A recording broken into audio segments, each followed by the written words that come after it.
വന്ദേ ഭാരതം എന്ന ദേശഭക്തി ഗാനത്തിന്റെ 150-ാം വാർഷികം സംബന്ധിച്ച് ലോക്സഭയിൽ നടന്ന ചർച്ച ഉദ്ഘാടനം ചെയ്ത് പ്രധാനമന്ത്രി നരേന്ദ്രമോദി ബങ്കിം ചന്ദ്ര ചതോപാധ്യായ സംസ്കൃതത്തിലും ബംഗാളിലും രചിച്ച ഈ ഗാനത്തിന്റെ 2 ഖണ്ഡികൾ മുറിച്ചുമാറ്റി നാഷണൽ സോങ് ആക്കിയതിൽ ഭാരതത്തിന്റെ ആദ്യത്തെ പ്രധാനമന്ത്രി ജവഹർലാൽ നെഹ്റുവിനെയും കോൺഗ്രസിനെയും ആക്രമിക്കുന്നതിന് ഉപയോഗിച്ച വടികൾ ഫലത്തിൽ അവർക്ക് അനുഗ്രഹമാവുകയല്ലേ ചെയ്തത്. ആ ഗാനത്തിൽ ഹിന്ദു ദേവതകളായ ദുർഗ, ലക്ഷ്മി, സരസ്വതി എന്നിവരുമായി ഭാരതമാതാവിനെ ഉപമിച്ച ഖണ്ഡികളാണ് 1937-ൽ നെഹ്റു കൂടി അംഗമായിരുന്ന സമിതി വേണ്ടെന്ന് വെച്ചത്. ഗാനത്തോട് മുസ്ലിം ലീഗ് നേതാവ് മുഹമ്മദ് അലി ജിന്നയ്ക്കുണ്ടായിരുന്ന ന്യായമായ അഭിപ്രായ വ്യത്യാസമാണ് ഇതിലേക്ക് നയിച്ചതെന്നും സത്യമാണ്. ഭാരതത്തിന്റെ ഒരു ദേശീയ ഗാനം ഭാരതത്തിലെ എല്ലാ മതവിശ്വാസികൾക്കും പാടാനാവുന്നതിനായി എടുത്ത ഈ തീരുമാനം മുസ്ലിം പ്രീണനമാവുന്നത് എങ്ങനെയാണ്? പകരം അത് എല്ലാ മതങ്ങളിലും പെട്ട വിശ്വാസികളുടെ വികാരങ്ങൾക്ക് നൽകിയ അംഗീകാരമല്ലേ? മതപരമായ ബഹുസ്വരതയെ അംഗീകരിക്കുന്ന ഭാരതത്തിന്റെ ദേശീയ ഗാനത്തിൽ എങ്ങനെ ഒരു മതവിഭാഗത്തിന്റെ മാത്രം ദൈവങ്ങൾക്കുള്ള സ്തുതി ഉൾപ്പെടുത്തും? നെഹ്റുവിന് പകരം മോദി ആയിരുന്നു ആ സമിതിയുടെ അധ്യക്ഷനെങ്കിലും ഈ തീരുമാനമല്ലേ എടുക്കുവാൻ സാധിക്കുമായിരുന്നുള്ളൂ? അല്ലെങ്കിൽ എല്ലാ മതവിഭാഗക്കാരെയും കൊണ്ട് പാടിപ്പിക്കുവാൻ ആകുമായിരുന്നോ? 1986-ൽ Bijoe Emmanuel versus state of Kerala എന്ന കേസിൽ സ്കൂൾ കുട്ടികളെ ദേശീയ ഗാനം, അതായത് ജനഗണമന എന്ന ഗാനം പാടാൻ നിർബന്ധിക്കരുത് എന്ന് സുപ്രീം കോടതി വിധിച്ചത് ഓർക്കുക. യഹോവ സാക്ഷികളായ പരാതിക്കാരന് അവരുടെ ദൈവവിശ്വാസം അനുസരിച്ച് ദേശീയ ഗാനം പാടാൻ ആവില്ലെന്ന് കാണിച്ചു നൽകിയ പരാതിയിലാണ് വ്യക്തി സ്വാതന്ത്ര്യത്തിനും മനസാക്ഷി സ്വാതന്ത്ര്യത്തിനും മുന്തിയ പരിഗണന നൽകിക്കൊണ്ട് ഈ വിധി വന്നത്. ദേശീയ ഗാനം പാടുമ്പോൾ എഴുന്നേറ്റ് നിൽക്കുന്നതും പാടണമെന്ന് നിർബന്ധിക്കപ്പെടുന്നതും രണ്ടാണെന്ന് വിധി വ്യക്തമാക്കുന്നു. ഭാരതത്തിന്റെ ദേശീയ ഗാനം സംബന്ധിച്ച് അവസാന തീരുമാനമെടുത്തത് നമ്മുടെ ഭരണഘടനാ നിർമ്മാണ സഭയാണ്. 1911 മഹാകവി രവീന്ദ്രനാഥ ടാഗോർ ബംഗാളിൽ രചിച്ച ജനഗണമനയും 1875-ൽ ബങ്കിം ചന്ദ്ര ചതോപാധ്യായ സംസ്കൃതത്തിലും ബംഗാളിലും രചിച്ച വന്ദേ ഭാരതവും സ്വാതന്ത്ര്യ സമര സേനാനികൾക്ക് പ്രിയപ്പെട്ട ഗാനങ്ങളായിരുന്നു. അവയിൽ ജനഗണമന ഭാരതത്തിന്റെ ദേശീയ ഗാനമായിരിക്കുമെന്നും ഇംഗ്ലീഷിൽ നാഷണൽ ആന്തം ആയിരിക്കുമെന്നും വന്ദേ മാതരം നാഷണൽ സോങ് ആയിരിക്കുമെന്നും ഭരണഘടനാ നിർമ്മാണ സഭ തീരുമാനിച്ചു. ഭരണഘടനാ നിർമ്മാണ സഭയുടെ അധ്യക്ഷനായിരുന്ന രാജേന്ദ്ര പ്രസാദ് 1950 ജനുവരി 24-ന് ഇത് സംബന്ധിച്ച് പ്രഖ്യാപനം നടത്തിയത്. ഭാരതത്തിലെ ഔദ്യോഗിക ചടങ്ങുകളിലെല്ലാം പാടേണ്ടത് നാഷണൽ ആന്തമാണ്. ദേശീയ ഗാനം പാടേണ്ട ഈണം, അതിനായി എടുക്കേണ്ട സമയം എല്ലാം കൃത്യമായി നിർണയിക്കപ്പെട്ടിരിക്കുന്നു. അവയിൽ മാറ്റം വരുത്താൻ ആർക്കും അവകാശമില്ല. ദേശീയ ഗാനത്തെ ആദരിക്കേണ്ടത് ഇന്ത്യൻ പൗരന്റെ മൗലിക കടമയായി 1976-ൽ അടിയന്തരാവസ്ഥ കാലത്ത് വരുത്തിയ ഭരണഘടനയുടെ 42-ാം ഭേദഗതിയിലൂടെ വ്യവസ്ഥ ചെയ്തിട്ടുണ്ട്. ഇന്ത്യൻ പൗരന് 10 മൗലിക ചുമതലകളാണ് ഈ ഭേദഗതിയിലൂടെ ഏർപ്പെടുത്തിയത്. സ്വരൺ സിംഗ് കമ്മിറ്റിയുടെ ശുപാർശ പ്രകാരമാണ് ഭരണഘടനയിൽ അടിയന്തരാവസ്ഥ കാലത്ത് മൗലിക ഉത്തരവാദിത്വങ്ങൾ വ്യവസ്ഥ ചെയ്തത്. 2002-ൽ ഭരണഘടനയുടെ 86-ാം ഭേദഗതിയിലൂടെ ഉത്തരവാദിത്തങ്ങളുടെ എണ്ണം 11 ആക്കി. ഇത്തരം നിർബന്ധങ്ങളൊന്നും ഉള്ള ഒന്നല്ല നാഷണൽ സോങ്. അത് ഒരു ദേശഭക്തി ഗാനമാണ്. ഭാരതമാതാവിനെ വാഴ്ത്തുന്ന ഗാനം. ഏത് ഈണത്തിലും എപ്പോഴും പാടാം.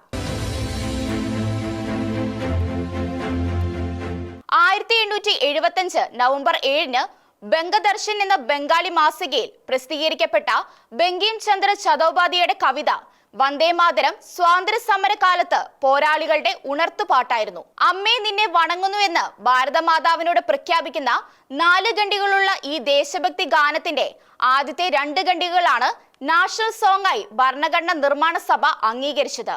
ഭാരതമാതാവിന് 10 കരങ്ങളുള്ള ദുർഗാദേവിയുമായി തുലനം ചെയ്യുന്ന ഭാഗം നീക്കം ചെയ്തു. ബ്രിട്ടീഷ് ഭരണകാലത്ത് ബംഗാളിൽ ഡെപ്യൂട്ടി കളക്ടറും മജിസ്ട്രേറ്ററുമായിരുന്ന ഉദ്യോഗസ്ഥ പ്രമുഖനാണ് ബങ്കിം ചന്ദ്ര ചതോപാധ്യായ.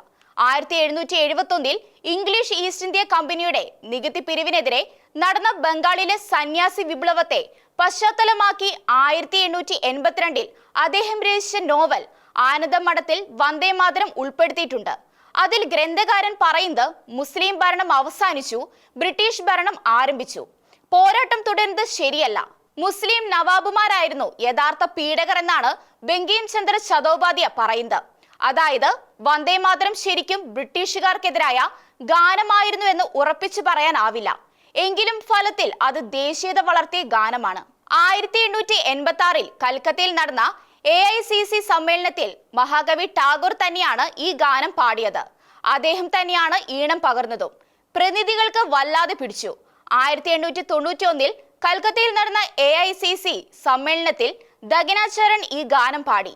1905 AICC സമ്മേളനത്തിൽ വന്ദേ മാതരം ദേശീയ ഗാനമായി കോൺഗ്രസ് അംഗീകരിച്ചു. 1906 ബനാറസ് AICC സമ്മേളനത്തിൽ കവി സരളാദേവി ചൗധരണി വന്ദേ മാതരം പാടി. 1905 ഹിരിലാൽ സെൻ നിർമ്മിച്ച രാഷ്ട്രീയ ചലച്ചിത്രം അവസാനിക്കുന്നത് വന്ദേ മാതരം എന്ന വിളിയോടെയാണ്. ബ്രിട്ടീഷ് പോലീസ് മദങ്കിനി ഹസ്രായെ വെടിവെച്ച് കൊല്ലുമ്പോൾ അവൾ അവസാനമായി ഉരുവിടുന്നത് വന്ദേ മാതരം എന്നാണ്. 1907 ജർമ്മനിയിലെ സ്റ്റുട്ട്ഗർട്ടിൽ ബിക്കാച്ചി കാമ ത്രിരംഗ ഉണ്ടാക്കിയപ്പോൾ നടുവിൽ എഴുതിയിരുന്നത് വന്ദേ മാതരം എന്നാണ്. 1906 ലാലാ ലാജ്പത് റായ് വന്ദേ മാതരം എന്ന ഒരു പത്രം തുടങ്ങി. 1946 ജനുവരിയിൽ ആസാമിൽ പ്രസംഗിക്കുമ്പോൾ ഗാന്ധിജി പറഞ്ഞത് ജയ് ഹിന്ദ് എന്ന മുദ്രാവാക്യം ഒരിക്കലും വന്ദേ മാതരത്തിന് പകരം ആവരുതെന്നാണ്. ഇക്കാലത്തൊന്നും RSS ഈ ഗാനം പാടിയിരുന്നതായി സാക്ഷ്യങ്ങളില്ല. മുസ്ലിം ലീഗ് നേതാവ് മുഹമ്മദ് അലി ജിന്ന വന്ദേ മാതരത്തെ എതിർത്തതോടെ വിവാദമായി. വന്ദേ മാതരം ദേശീയ ഗാനമാക്കുന്നത് സംബന്ധിച്ച് തീരുമാനിക്കുവാൻ കോൺഗ്രസ് ഒരു സമിതിയെ നിയോഗിച്ചു. 1937 മൗലാന ആസാദ്, ജവഹർലാൽ നെഹ്റു, നേതാജി സുഭാഷ് ചന്ദ്രബോസ്, ആചാര്യദേവ്, രവീന്ദ്രനാഥ ടാഗോർ എന്നിവരടങ്ങുന്നതായിരുന്നു സമിതി. വർഗീയവാദികളാണ് വിഷയമുണ്ടാക്കുന്നതെന്ന് നെഹ്റു വിശദീകരിച്ചു. ഹിന്ദു ദേവതകളെ വാഴ്ത്തുന്ന ഭാഗം ദേശീയ ഗാനത്തിൽ പാടില്ലെന്ന് മഹാകവി ടാഗോർ പറഞ്ഞു. ഗാനത്തിന്റെ മൂന്നാമത്തെ ഖണ്ഡിക ഇങ്ങനെയാണ്: അവിടുന്ന് ദുർഗാദേവിയാണ്, നാദിയും റാണിയുമാണ്.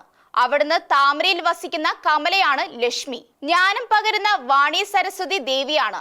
ഈ ഖണ്ഡികയും അടുത്ത ഖണ്ഡികയും ഒഴികെയുള്ള ഭാഗം സമിതി ദേശീയഗാനമായി അംഗീകരിച്ചു. എല്ലാ മതക്കാരെയും ആദരിക്കുവാൻ ആദ്യത്തെ 2 ഖണ്ഡികൾ മാത്രം ദേശീയ ഗാനമാക്കി. 1911 ഡിസംബർ 11 മഹാകവി രവീന്ദ്രനാഥ ടാഗോർ രചിച്ച ജനഗണമനയാണ് ഭാരതത്തിന്റെ നാഷണൽ ആന്തമായി അംഗീകരിക്കപ്പെട്ടത്. 1911 ഡിസംബർ 27 കൽക്കത്തയിൽ ചേർന്ന AICC സമ്മേളനമാണ് ഈ തീരുമാനം എടുത്തത്. അവിടെ മഹാകവിയുടെ മരുമകളാണ് ഈ ഗാനം ആലപിച്ചത്. ജർമ്മനിയിൽ വെച്ച് നേതാജി സുഭാഷ് ചന്ദ്രബോസ് ആണ് ജനഗണമന നാഷണൽ ആന്തമായി ആദ്യം പ്രഖ്യാപിച്ചത്. 1935 ഡെറാഡൂണിലെ ഡൂൺ സ്കൂളിൽ ഗാനം സ്കൂൾ ഗാനമാക്കി. 1947 ഓഗസ്റ്റ് 14 അർദ്ധരാത്രി ഭാരതത്തിന്റെ ഭരണഘടനാ അസംബ്ലിയുടെ സ്വാതന്ത്ര്യദിന രാത്രി സമ്മേളനം അവസാനിപ്പിച്ചത് ഈ ഗാനാലാപനത്തോടെയായിരുന്നു. വന്ദേ ഭാരതത്തിന്റെ 150ാം വാർഷികം സംബന്ധിച്ച് 2025 ഡിസംബർ 8 പാർലമെന്റിൽ നടന്ന ചർച്ചയിൽ പ്രധാനമന്ത്രി മോദി അന്നത്തെ പ്രധാനമന്ത്രി ജവഹർലാൽ നെഹ്റുവിനെതിരെ വന്ദേ മാതരം ആയുധമാക്കി. ചരിത്രത്തെ തന്റെ വാദമുഖങ്ങൾക്കനുസരിച്ച് വ്യാഖ്യാനിച്ച് മുസ്ലിം പ്രീണനത്തിന് വേണ്ടി കോൺ ദേശഭക്തി ഗാനം മുറിച്ചു കളഞ്ഞ് എന്ന് ആരോപിച്ചു. വന്ദേ ഭാരതത്തെ ലീഗ് എതിർത്തു. കോൺഗ്രസ് മുസ്ലിം ലീഗിന് മുന്നിൽ മുട്ടുകുത്തി. 1936 ഒക്ടോബർ 26 കോൺഗ്രസ് ഒത്തുതീർപ്പുണ്ടാക്കി. ഇങ്ങനെയാണ് ഇന്ത്യ വിഭജനത്തിനും കോൺഗ്രസ് സമ്മതിച്ചത്. വർത്തമാനകാല കോൺഗ്രസ് വല്ലാത്ത മുസ്ലിം പ്രീണന നടപടികൾ കൈക്കൊള്ളുന്നുണ്ടെങ്കിലും വന്ദേ മാതര സംഭവം അത്തരത്തിലുള്ള ഒന്നായിരുന്നില്ല. ഇത്തരം ആരോപണങ്ങൾ ഫലത്തിൽ യഥാർത്ഥ സംഭവങ്ങളുടെ ഗൗരവം പോലും ചോർത്തിക്കളയുന്നു. മോദിയുടെ അടുത്ത സാദൃശ്യപ്പെടുത്തലും തിരിച്ചടിക്കുന്നതായിരുന്നു. ഗാനത്തിന് 100 വർഷം തികഞ്ഞപ്പോൾ 1975 ഭാരതത്തിൽ അടിയന്തരാവസ്ഥയായിരുന്നു. രാജ്യം ചങ്ങലയിലായിരുന്നു. ദേശഭക്തരെല്ലാം ജയിലിലും. ഇപ്പോൾ നമുക്ക് ഇതിനാവുന്നു, അദ്ദേഹം പറഞ്ഞു. ഇപ്പോൾ നാട്ടിൽ നിലനിൽക്കുന്ന അപ്രഖ്യാപിത അടിയന്തരാവസ്ഥ തെരഞ്ഞെടുപ്പ് കമ്മീഷൻ പോലുള്ള ഭരണഘടനാ സ്ഥാപനങ്ങളുടെ റബ്ബർ സ്റ്റാമ്പ് അവസ്ഥ എല്ലാം പ്രധാനമന്ത്രി തന്നെ ഓർമ്മിപ്പിച്ചു. മോദി ഇട്ടുകൊടുത്ത വടി ഉപയോഗിക്കുവാൻ പക്ഷെ കോൺഗ്രസിനായെന്ന് പറയാനാവില്ല. ആം ആദ്മി പാർട്ടിയുടെ വക്താവ് പക്ഷെ ചോദിച്ചു, ഒറ്റ RSSകാരൻ സ്വാതന്ത്ര്യ സമര കാലത്ത് വന്ദേ മാതരം പാടിയിട്ടുണ്ടോ? ഈ ചോദ്യം യഥാർത്ഥ സംഘപരിവാറുടെ ചങ്ക് തുളയ്ക്കുന്നതാണ്. പരിശുദ്ധ ബൈബിൾ വിതരണം നിർബന്ധിത മതപരിവർത്തനമല്ലെന്ന അലഹബാദ് ഹൈക്കോടതിയുടെ ലക്നൗ ബെഞ്ചിന്റെ വിധി ഭാരതത്തിന്റെ മതേതര സ്വഭാവത്തിന് ലഭിച്ച വലിയ സാക്ഷ്യമാണ്. ഒപ്പം മതസ്വാതന്ത്ര്യത്തിനുള്ള ഉറപ്പും. പരിശുദ്ധ ബൈബിൾ വിതരണം ചെയ്യുന്നതും മതപ്രഭാഷണം നടത്തുന്നതും ഭരണഘടനയുടെ 25ാം അനുച്ഛേദത്തിന് ഉറപ്പു നൽകുന്ന അവകാശമാണെന്ന് വിധി വ്യക്തമാക്കി. പ്രലോഭനം, ബലപ്രയോഗം, വഞ്ചന എന്നിവകളിലൂടെ മതം മാറ്റുന്നതായി 2021 നിർബന്ധിത മതമാറ്റ നിയമം അനുസരിച്ച് കുറ്റകരമാവുകയുള്ളൂ. മതിയായ തെളിവുകളോ പരാതി പോലും ഇല്ലാതെ കേസെടുത്ത പോലീസിനെ കോടതി കുറ്റപ്പെടുത്തി. സുൽത്താൻപൂർ ജില്ലയിലെ ദാമാർ പോലീസ് സ്റ്റേഷനിൽ ഓഗസ്റ്റ് 17 റാം കേവൽ പ്രസാദിനും മറ്റ് ഏതാനും പേർക്കും എതിരെ രജിസ്റ്റർ ചെയ്ത കേസിനെതിരെ പ്രതികൾ ഹൈക്കോടതിയെ സമീപിക്കുകയായിരുന്നു. പ്രതികൾ പ്രാർത്ഥനാ യോഗം സംഘടിപ്പിച്ചും ബൈബിൾ വിതരണം ചെയ്തും ദളിതരെയും പാവപ്പെട്ടവരെയും മതപരിവർത്തനം നടത്താൻ ശ്രമിച്ചു എന്ന് ആരോപിച്ച് മനോജ് കുമാർ സിംഗ് ഉത്തർപ്രദേശിലെ മതപരിവർത്തന നിയമവും 2023 ഭാരതീയ ന്യായ സംഹിത പ്രകാരവും കൊടുത്ത പരാതിയുടെ അടിസ്ഥാനത്തിലാണ് കേസെടുത്തത്. ഊഹാഭാവങ്ങളുടെ അടിസ്ഥാനത്തിൽ ആരെയും അറസ്റ്റ് ചെയ്യരുതെന്ന് കർശനമായി താക്കീതും കോടതി നൽകി. ഒന്നാം പ്രതി ശിക്ഷിക്കപ്പെടുമോ എന്നതിനേക്കാൾ എട്ടാം പ്രതി ശിക്ഷിക്കപ്പെടുമോ എന്നറിയാൻ അതിജീവിതയും പൊതുസമൂഹവും കാത്തിരുന്ന ഒരു കേസിൽ ഒന്നാം പ്രതി ശിക്ഷിക്കപ്പെടുകയും എട്ടാം പ്രതി കുറ്റവിമുക്തനാക്കപ്പെടുകയും ചെയ്യുന്ന ഒരു വിധി എറണാകുളം പ്രിൻസിപ്പൽ സെഷൻസ് കോടതിയിൽ നിന്നും ഉണ്ടായി. വിധിന്യായം സംബന്ധിച്ച വിശദാംശങ്ങൾ ഡിസംബർ 12 ലഭ്യമാകുമായിരുന്നുള്ളെങ്കിലും ആർക്കും എന്തും പറയാവുന്ന സോഷ്യൽ മീഡിയയിൽ വിധിയും വിധിച്ച ജഡ്ജിയും കേസ് അന്വേഷിച്ച പോലീസും എട്ടാം പ്രതിയുടെ മുൻ ഭാര്യയും വരെ വല്ലാതെ വിചാരണ ചെയ്യപ്പെടുന്നുണ്ട്. അതിജീവിതയ്ക്ക് നീതി കിട്ടിയോ എന്ന് പറയാനുള്ള അവകാശം പോലും ഈ പോസ്റ്റുകാർ ഏറ്റെടുത്തിരിക്കുന്നു. നീതി കിട്ടിയെന്ന് അതിജീവിത ഇതുവരെ പറഞ്ഞിട്ടില്ല എന്ന് ഓർക്കുക. അപ്പോഴാണ് പോസ്റ്റുകാർ അവർക്ക് നീതി കിട്ടിയെന്നും അതിമനോഹരമായ വിധിയാണ് ഉണ്ടായിരിക്കുന്നതെന്നും വാദിക്കുന്നത്. ഈ കോടതിയിൽ നിന്നും തനിക്ക് നീതി ലഭിക്കില്ല എന്ന ഭീതി സുപ്രീം കോടതിയിൽ വരെ ഉയർത്തിയിട്ടുള്ള അതിജീവിത തനിക്ക് നീതി ലഭിച്ചു എന്ന് പറയുന്നതുവരെ അതുണ്ടായി എന്ന് ആർക്കാണ് അവകാശപ്പെടാനാവുക? വിധി മനോഹരമോ അല്ലയോ എന്ന് മനോധർമ്മം പോലെ പറയാം. എങ്കിലും കൂട്ടബലാത്സംഗത്തിന് വിധേയായ ഒരു യുവതിക്ക് വിധിയിലൂടെ നീതി കിട്ടിയെന്ന് അവർ പറയുന്നതിന് മുൻപ് അവകാശപ്പെടുന്നത് വല്ലാത്ത അനീതിയാണ്.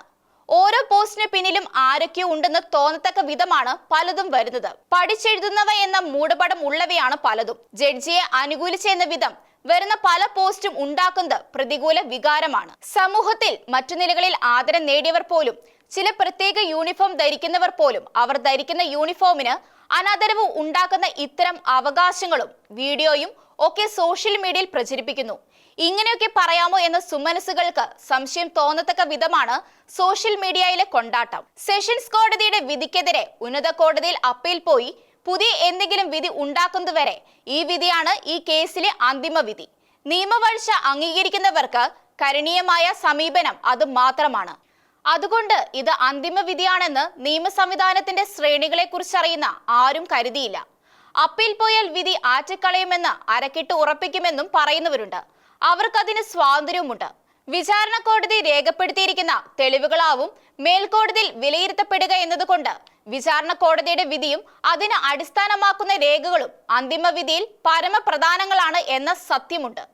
കേസിൽ സർക്കാർ നിയമിച്ച 2 സ്പെഷ്യൽ പ്രോസിക്യൂട്ടർമാർ സുരേഷിനും അരുൺകുമാറും രാജിവെച്ചു പോയത് ജഡ്ജിയുടെ സമീപനം കൊണ്ടാണെന്നാണ് പൊതുസമൂഹത്തിലുള്ള ധാരണ. അതുകൊണ്ട് വിചാരണ കോടതി രേഖപ്പെടുത്തിയിരിക്കുന്ന തെളിവുകൾ എന്തെല്ലാമെന്ന് വിധിയുടെ പൂർണ്ണ രൂപത്തിൽ നിന്നാണ് മനസ്സിലാക്കിയെടുക്കേണ്ടത്. 2017 ഫെബ്രുവരി 17 അങ്കമാലി അത്താണിക്ക് സമീപം മലയാളത്തിലെ പ്രമുഖ നടിയായ ഒരു യുവതി കൂട്ടബലാത്സംഗത്തിന് വിധേയമാക്കപ്പെട്ടതും അക്രമികൾ ആ രംഗം മൊബൈലിൽ പകർത്തി ആർക്കോ എത്തിച്ചു കൊടുത്തതുമാണ് സംഭവം. ഫെബ്രുവരി 18 പോലീസ് രജിസ്റ്റർ ചെയ്ത കേസ് 2025 ഡിസംബർ 8 വിചാരണ കോടതിയിൽ വിധിയായത്. ശിക്ഷ വിധിക്കുന്നതിനുള്ള വാദം ഡിസംബർ 12 കേൾക്കുമെന്നും കോടതി അറിയിച്ചു. കേസിൽ 261 സാക്ഷികളെ വിസ്തരിച്ചു. 438 ദിവസം വിസ്താരം നടന്നു. 28 സാക്ഷികൾ കൂറുമാറി. പോലീസിനോട് പറഞ്ഞത് കോടതിയിൽ മാറ്റി പറഞ്ഞു. പ്രധാന അന്വേഷണ ഉദ്യോഗസ്ഥനായ ബൈജു പൗലോസിനെ 110 ദിവസമാണ് വിസ്തരിച്ചത്. പ്രോസിക്യൂഷൻ 833 രേഖകൾ ഹാജരാക്കി. വിധി വരുന്നതിന് മുൻപേ ആഘോഷം തുടങ്ങിയ സോഷ്യൽ മീഡിയ എല്ലാ പരിധികളും ലംഘിച്ച് കൊണ്ടാടുകയാണ്. വിചാരണ കോടതിയുടെ വിധി വന്ന ദിവസം കേസിലെ അവസാനത്തെ സ്പെഷ്യൽ പ്രോസിക്യൂട്ടറായി എത്തിയ അജയ് കുമാർ കേസ് നടത്തിപ്പിനെ കുറിച്ച് അതിജീവിതയ്ക്കുള്ള സംശയങ്ങൾ ഒരു പത്രത്തിൽ അക്കമിട്ട് വിവരിച്ചിരുന്നു. കേസ് നടത്തിപ്പിന് ഒരു വനിതാ ജഡ്ജിയെ നിയോഗിക്കണമെന്ന അതിജീവിതയുടെ അഭ്യർത്ഥന മാനിച്ച് ഹൈക്കോടതി നിയോഗിച്ച ജില്ലാ ജഡ്ജിയെ മാറ്റണമെന്ന് അതിജീവിതയും സർക്കാരും പലവട്ടം ഉന്നത കോടതികൾ ആവശ്യപ്പെട്ട കാര്യം അദ്ദേഹം ചൂണ്ടിക്കാണിച്ചു. ബുദ്ധിമുട്ടിക്കുന്ന നിലപാടാണ് ജഡ്ജി കൈക്കൊള്ളുന്നതെന്ന് അതിജീവിത സങ്കടപ്പെട്ടു. സംഭവിച്ച കാര്യം ഒരു കൂട്ടം അഭിഭാഷകരുടെ മുന്നിൽ ആവർത്തിക്കേണ്ടി വന്നപ്പോൾ അതിജീവിത ആകെ തകർന്നു. നടിയുടെ സ്വഭാവത്തെ പോലും സംശയിക്കുന്ന സമീപനം കോടതി കൈക്കൊണ്ടതായും അതിജീവിത പരാതിപ്പെട്ടു.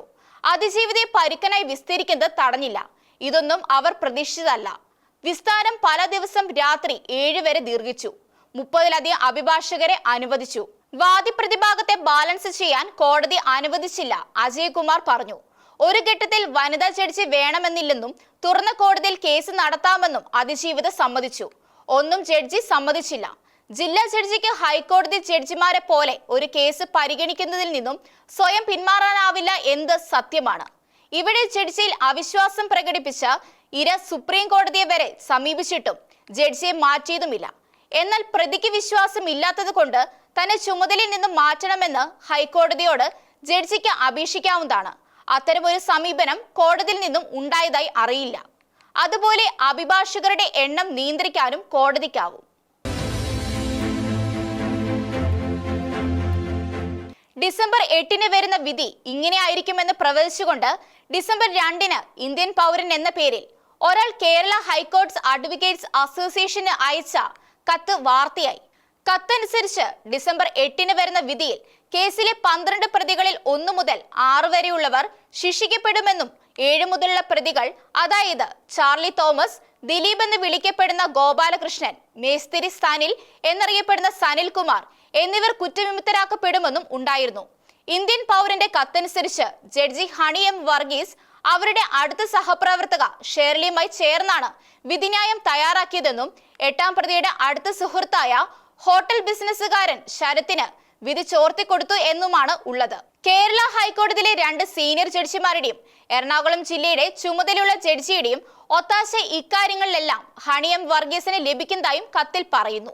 കത്തിൽ പറയുന്ന വ്യക്തികളെ കണ്ടെത്തണമെന്നും ജുഡീഷ്യറിയെ കുറിച്ച് വലിയ അവമതി ഉണ്ടാക്കുന്ന ഈ വിവരങ്ങളെ കുറിച്ച് അന്വേഷിക്കണമെന്നും അസോസിയേഷൻ പ്രസിഡന്റ് യശ്വന്ത് ഷേണായി കത്ത് ഡിസംബർ 8-ന് തന്നെ അന്വേഷണം ആവശ്യപ്പെട്ട് കേരള ഹൈക്കോടതി ചീഫ് ജസ്റ്റിസിന് അയച്ചു കൊടുത്തു. പ്രസിഡന്റിന്റെ നടപടിയിൽ അസോസിയേഷന്റെ നിർവാഹക സമിതി അംഗങ്ങൾ എതിർപ്പ് പ്രകടിപ്പിച്ചിട്ടുണ്ട്. അല്ലെങ്കിൽ തന്നെ വാർത്ത ഉണ്ടാക്കി എന്നതിനപ്പുറം പേരില്ലാത്ത ഒരു ഇന്ത്യൻ പൗരന്റെ കത്തിന് എന്ത് വില ഉണ്ടാകാൻ. 8-ാം പ്രതി പോലീസിനും മറ്റെല്ലാവർക്കുമോ എതിരെ കേസെടുക്കുവാൻ പോകുന്നുവെന്നും പറയുന്നുണ്ട്. അതിന് അദ്ദേഹത്തിനുള്ള സ്വാതന്ത്ര്യം ആർക്കാണ് ചോദ്യം ചെയ്യാനാവുക? വിധിന്യായം പുറത്താകുന്നതിന് മുൻപ് തന്നെ അദ്ദേഹം അത്തരമൊരു ഭീഷണി മുഴക്കിയതിലാണ് സംശയം. അതുപോലെ മരവിപ്പിക്കപ്പെട്ട ബാങ്ക് അക്കൗണ്ടുകൾ സജീവമാക്കണമെന്ന് ആവശ്യപ്പെട്ട് വിധിക്ക് മുമ്പേ കത്ത് കിട്ടിയതിലും സംശയമുണ്ടത്രേ. കേസ് അന്വേഷിച്ച പോലീസിനെതിരെ ഇത്തരമൊരു കേസെങ്കിലും കേരളത്തിൽ ഉണ്ടായിട്ടുണ്ട്. അതിൽ പ്രതിയാക്കപ്പെട്ടത് ഒരിക്കൽ കേരളം സത്യസന്ധതയുടെ പര്യായം എന്ന് വാഴ്ത്തിയ സിബി മാത്യുവാണ്. അദ്ദേഹത്തിന് പെൻഷൻ തുക മുഴുവൻ കോടതി ചെലവുകൾക്കായി ചെലവിടേണ്ടി വരുന്നതായാണ് അറിവ്. കേസ് കൊടുക്കുന്നവർ സമ്പന്നരാണ്. സത്യസന്ധമായി ജീവിച്ച പോലീസുകാർ ശമ്പളത്തെ ആശ്രയിക്കുന്നവരും ആകും. ഇത്തരം പോലീസുകാർക്ക് അവർ ആഗ്രഹിക്കുന്ന ഏറ്റവും മികച്ച അഭിഭാഷകനെ നിയോഗിക്കുന്നതിനടക്കമുള്ള മുഴുവൻ ചെലവും സർക്കാർ കൊടുക്കേണ്ടതാണ്. കേസുണ്ടായതിലും ദിലീപിനെ പ്രതിയാക്കിയതിനും പിന്നിൽ സിനിമയിലെ മട്ടാഞ്ചേരി മാഫിയ ഉണ്ടെന്ന ആരോപണം അടുത്ത കാലത്ത് ഉയരുന്നുണ്ട്. അങ്ങനെ ഇത്തിരി വർഗീയതയും കേസിൽ കലർത്തപ്പെടുന്നു.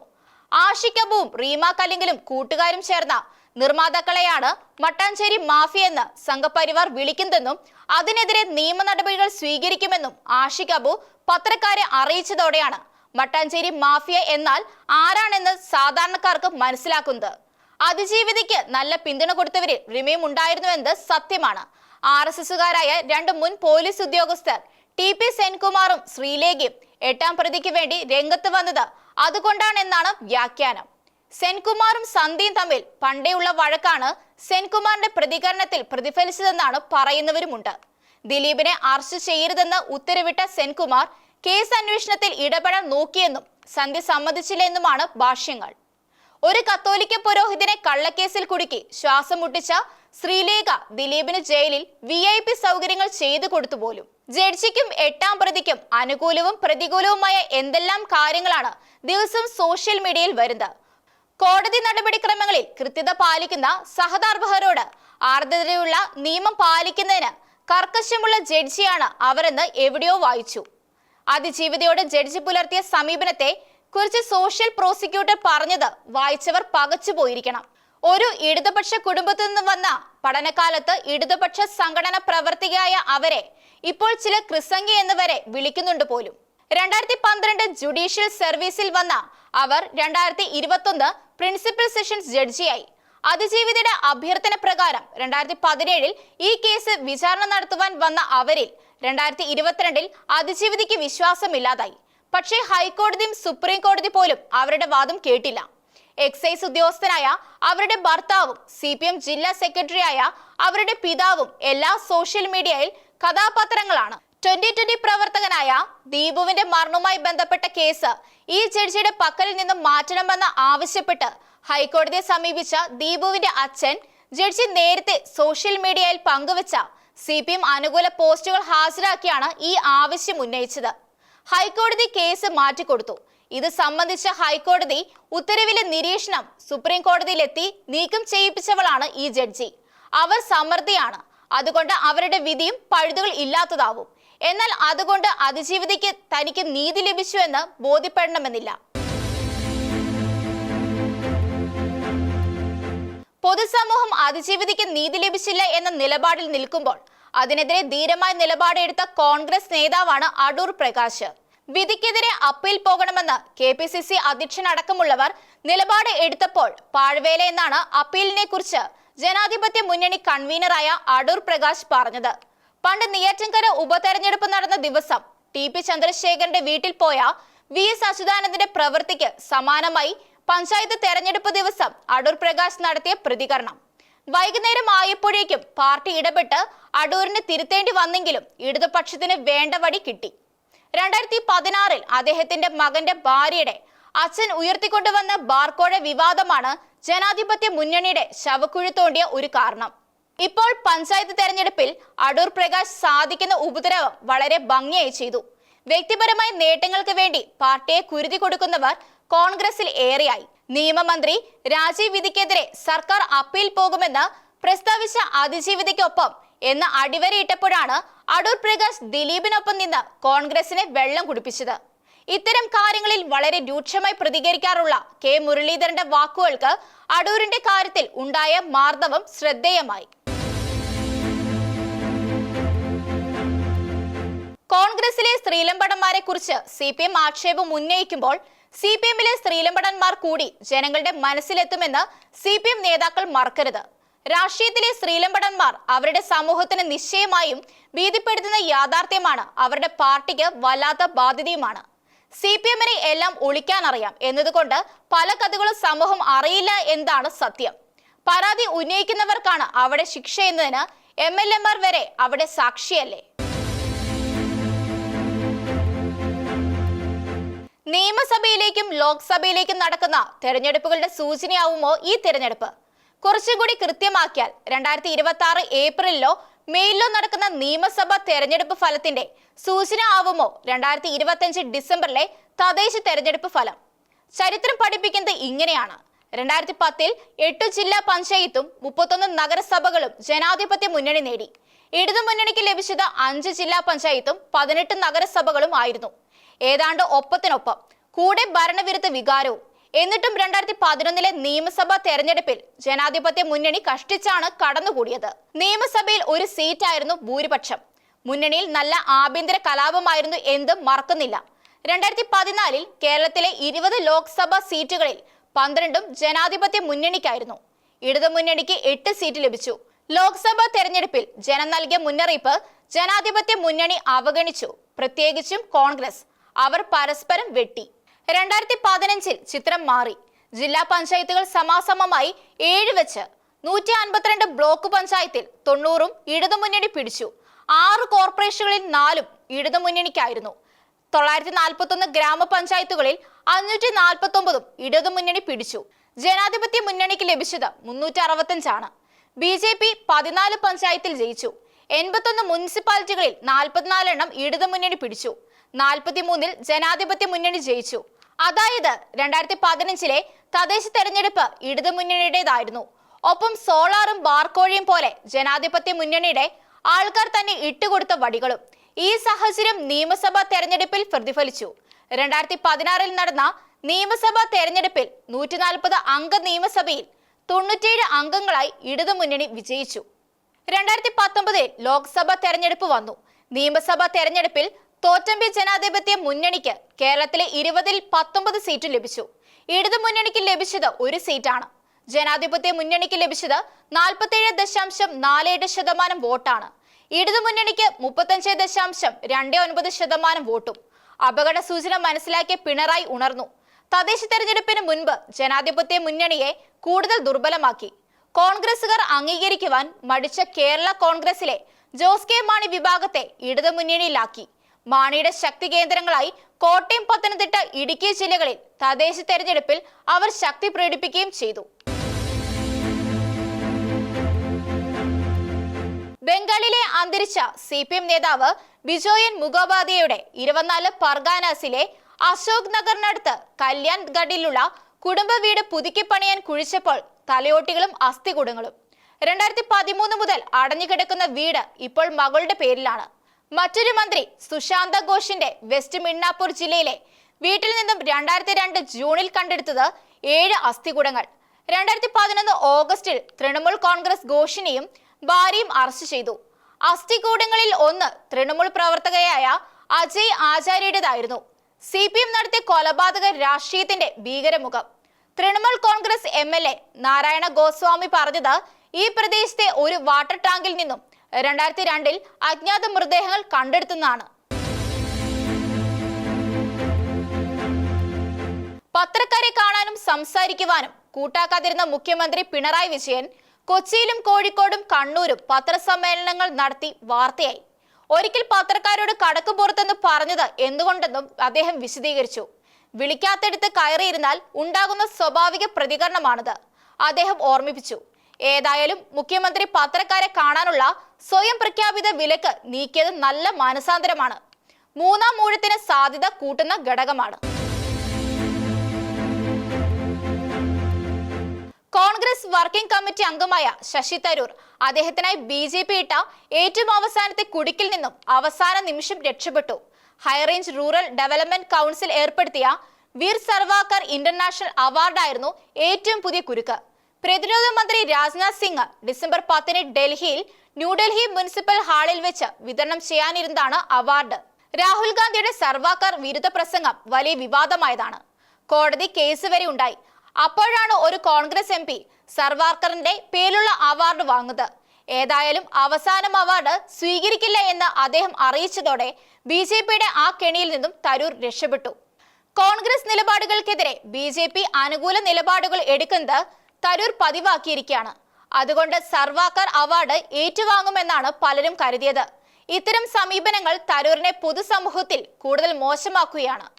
റഷ്യൻ പ്രസിഡന്റ് പുടിന് രാഷ്ട്രപതി നൽകിയ വിരുന്നിൽ തരൂർ പങ്കെടുത്തു. പുടിനുമായി കൂടിക്കാഴ്ചയ്ക്ക് തരൂരിന്റെ പാർട്ടി നേതാവ് രാഹുൽ ഗാന്ധി ചോദിച്ച അവസരം നിഷേധിക്കുകയും രാഹുൽ ഗാന്ധിയെ വിരുന്നിന് ക്ഷണിക്കാതിരിക്കുകയും ചെയ്ത സർക്കാരാണ് തരൂരിനെ വിളിച്ചതും അദ്ദേഹം വിരുന്നിൽ സംബന്ധിച്ചതും. അതൊരു കുരുക്കാണെന്ന് മനസ്സിലാക്കുവാൻ തരൂരിനായില്ല എന്ന് അദ്ദേഹത്തിന്റെ ഇമേജാണ് മോശമാക്കുന്നത്.